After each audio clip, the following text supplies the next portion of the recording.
দুদিন আগে বিএনপির মহাসচিব মির্জা ফখরুল ইসলাম আলমগীর একটা অনুষ্ঠানে জামাত শিবিরের রাজনীতি নিয়ে কথা বলেছিলেন। তিনি বলেছিলেন জামাতের রাজনীতিকে তিনি ঠিক সমর্থন করেন না, কিন্তু শিবিরের রাজনৈতিক কর্মপদ্ধতি, সাংগঠনিক কর্মপদ্ধতিকে তিনি সমর্থন করেন। এটা অনেকটা বিজ্ঞানসম্মত এবং কমিউনিস্ট পার্টির মতো তারা শুধুমাত্র রাজনীতিটা করেন, এর পাশাপাশি তাদেরকে পড়াশোনা করতে হয় এবং সেগুলো নিয়মিত ডায়েরিতে লিপিবদ্ধ করতে হয় এবং তাদের সুপিরিয়র যারা আছে তারা সেগুলো পর্যালোচনা করে এবং এই কর্মপদ্ধতিকে তিনি সমর্থন করেন।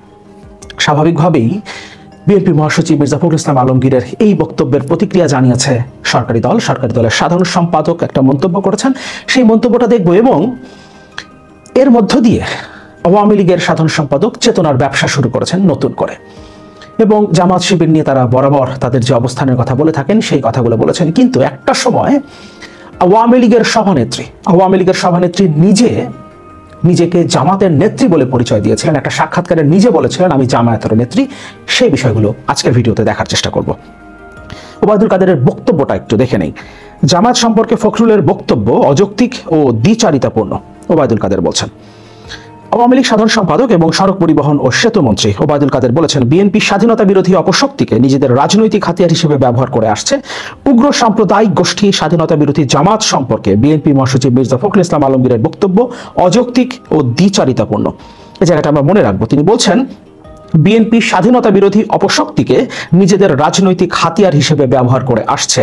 হাতিয়ার হিসেবে কারা ব্যবহার করেছে বিভিন্ন সময় সেটা আমরা বোঝার চেষ্টা করব। সোমবার এক বিবৃতিতে তিনি বলেন সামরিক স্বৈরাচার জিয়াউর রহমান এদেশে স্বাধীনতা বিরোধী উগ্র সাম্প্রদায়িক অপশক্তিকে রাজনীতি করার সুযোগ করে দিয়েছিলেন। ঐতিহাসিকভাবেই বিএনপির সঙ্গে স্বাধীনতা বিরোধী এই অপশক্তির গভীর আঁতাত ও সম্পর্ক রয়েছে, যে কারণে মির্জা ফখরুল সহ বিএনপি নেতারা তাদের প্রতি এক ধরনের দায়বদ্ধতা অনুভব করে এবং সর্বদা পৃষ্ঠপোষকতা দিয়ে থাকে। স্বাধীনতা বিরোধী ও সাম্প্রদায়িক অপশক্তির রাজনীতির সামাজিক বৈধতা ও স্বীকৃতি প্রতিষ্ঠায় বিএনপি বরাবরই প্রচেষ্টা চালিয়ে আসছে। বিএনপির রাজনীতি এই চক্রেই আবর্তিত। তারা স্বাধীনতা বিরোধী অপশক্তিকে নিজেদের রাজনৈতিক হাতিয়ার হিসেবে ব্যবহার করে আসছে। তিনি আবারও একই কথা বলেছেন, স্বাধীনতা বিরোধী অপশক্তিকে অর্থাৎ জামাতকে নিজেদের রাজনৈতিক হাতিয়ার হিসেবে বিএনপি ব্যবহার করে আসছে এবং আরেকটা কথা বলেছেন বিএনপি সর্বদা পৃষ্ঠপোষকতা দিয়েছে জামাতকে। আওয়ামী লীগ সাধারণ সম্পাদক বলেন স্বাধীনতা বিরোধী উগ্র সাম্প্রদায়িক অপশক্তি জামাত সম্পর্কে বিএনপি মহাসচিব মির্জা ফখরুল ইসলাম আলমগীরের বক্তব্যে কথা আবারও প্রমাণিত হয়েছে যে তারা যেখানে যে অবস্থাতেই থাকুক না কেন স্বাধীনতা বিরোধী জামাত সহ সাম্প্রদায়িক অপশক্তির সঙ্গে বিএনপির গভীর বন্ধন রয়েছে। জামাত নিয়ে মির্জা ফখরুল ইসলাম আলমগীরের বক্তব্যে যে বিষয়টি উঠে এসেছে তা সুস্পষ্টভাবে অবৈজ্ঞানিক ও অযৌক্তিক। জামাতের রাজনীতি বাংলাদেশের মূল চেতনা, মহান মুক্তিযুদ্ধের আদর্শ ও স্বাধীনতার মূল্যবোধের পরিপন্থী। আর এই বাংলাদেশের মূল চেতনা, মহান মুক্তিযুদ্ধের আদর্শ, স্বাধীনতার মূল্যবোধের পরিপন্থী দলের নেত্রী শেখ হাসিনা এই ঘোষণা তিনি নিজেই দিয়েছিলেন। রাজনীতির এ ধারা বারবার দেশ বিরোধী হিসেবে প্রমাণিত হয়েছে। তিনি আরো বলেন একজন দেশপ্রেমিক নাগরিক কখনোই 30 লাখ শহীদের রক্তের আখরে রচিত পবিত্র সংবিধান ও রাষ্ট্রের মৌলিক চেতনা বিরোধী এই রাজনীতিকে কোনোভাবেই স্বীকৃতি দিতে পারে না। তার মানে শেখ হাসিনা নিজে 30 লাখ শহীদের রক্তের আখরে রচিত পবিত্র সংবিধান এবং রাষ্ট্রের মৌলিক চেতনা বিরোধী এই রাজনীতিকে স্বীকৃতি দিয়েছিলেন। যাদের রাজনীতি দেশের ভিত্তিমূলে আঘাত হানে তাদের কৌশলও কখনো বিজ্ঞানসম্মত ও যৌক্তিক হতে পারে না। আমরা এবার আওয়ামী লীগ সভানেত্রীর একটা সাক্ষাৎকারে তার নিজের বক্তব্যটা দেখব। সাক্ষাৎকারে শেখ হাসিনা, সংসদে আমি জাপা ও জামায়াতেরও নেত্রী। জাতীয় সংসদের বিরোধী দলীয় নেত্রী ও আওয়ামী লীগ সভানেত্রী শেখ হাসিনা বলেছেন তিনি জামায়াত ও জাতীয় পার্টিরও নেত্রী। গতকাল নিউ ইয়র্ক থেকে প্রচারিত বাংলা টেলিভিশন রূপসী বাংলার পরিচালক আনিসুজ্জামান খোকনের সাথে এক সাক্ষাৎকারে একথা বলেন। শেখ হাসিনা বাংলাদেশ টেলিভিশনকে বেসরকারি মালিকানায় ছেড়ে দেওয়ার উপর গুরুত্বারোপ করে বলেন তিনি ক্ষমতায় গেলে সপ্তাহে একবারের বেশি তার ছবি টেলিভিশনে দেখানো হবে না।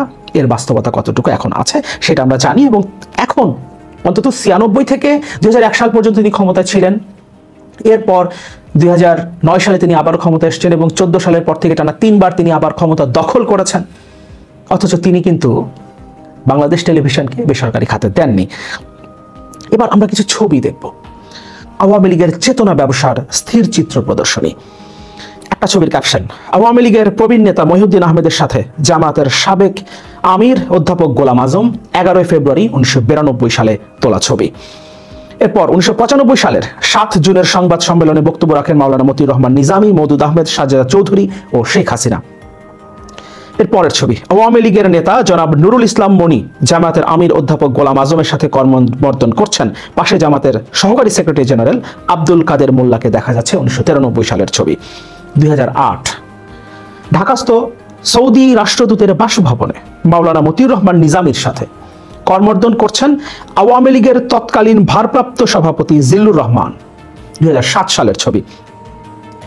এখানে মাওলানা মতিউর রহমান নিজামীর সাথে কর্মবর্ধন করছেন জাসদ সভাপতি হাসানুল হক ইনু। অর্থাৎ আওয়ামী লীগ যেভাবে ব্যবহার করেছে জামাতকে, একইভাবে আওয়ামী লীগের 14 দলীয় শরিকও কম যায়নি।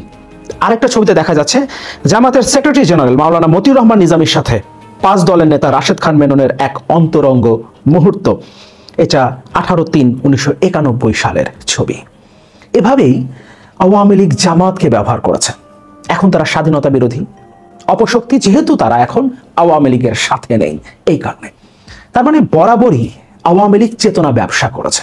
30 লাখ শহীদের সাথে বিশ্বাসঘাতকতার যে কথা আওয়ামী লীগের সাধারণ সম্পাদক বলেছেন, সেই বিশ্বাসঘাতকতা মূলত স্বাধীনতার সাথে, স্বাধীনতার চেতনার সাথে এবং স্বাধীনতা যুদ্ধের শহীদ 30 লাখ শহীদের সাথে আওয়ামী লীগ বরাবর করেছে।